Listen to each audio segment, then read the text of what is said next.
سلام. این کلیپ صادقانه ترین حرفای من باشه.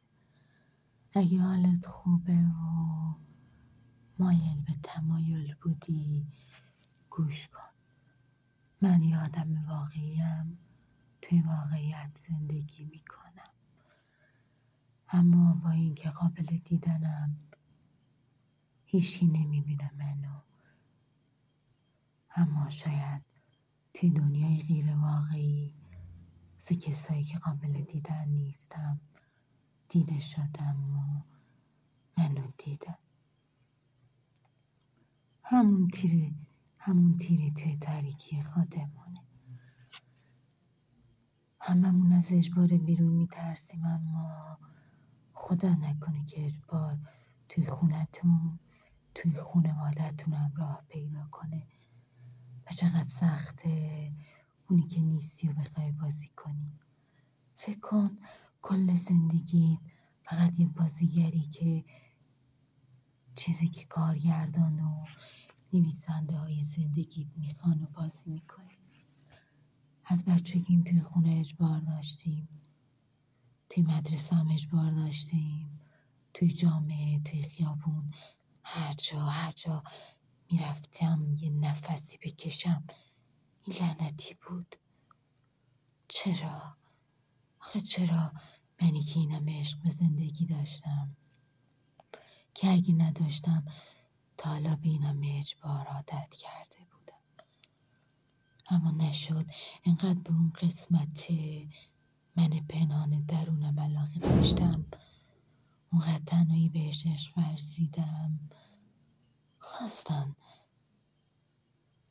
اون یه تیکه‌ای که من هستم و از بین ببرن. اما نشد. نمیدونم چرا مغزم، قلبم مثل گنجینه ازش محافظت کردم. تا حالا شده یه کافه رفتن ساده تو دلت مونده باشه؟ تا حالا شده دلت بخواد با دوستات بری پارک؟ تا حالا شده مثل یه زندونی تو خونتون حبس بکشی بدون اینکه اصلا گناهی داشته باشی؟ باور کن که من حتی به خاطر اینکه این چیزا رو ندارم نمیتونم گریه کنم.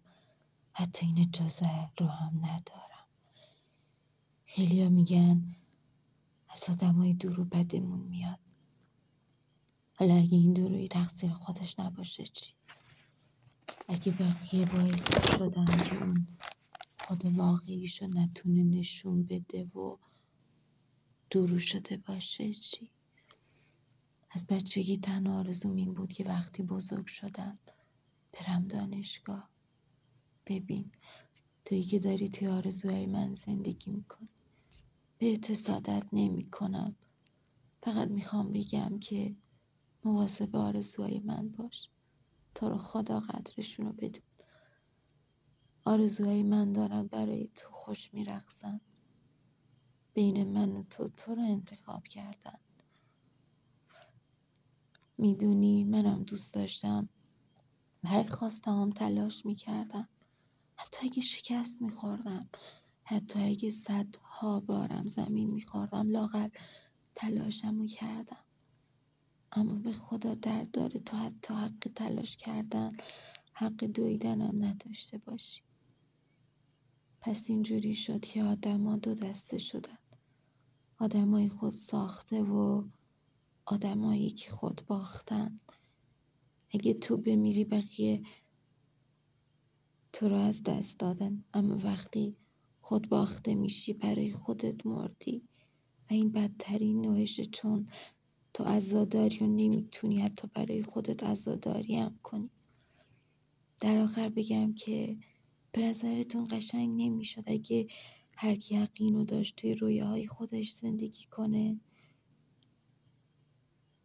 اون وقت قسم میخورم دیگه یه آدم دو روی خود باخته نمیشدم.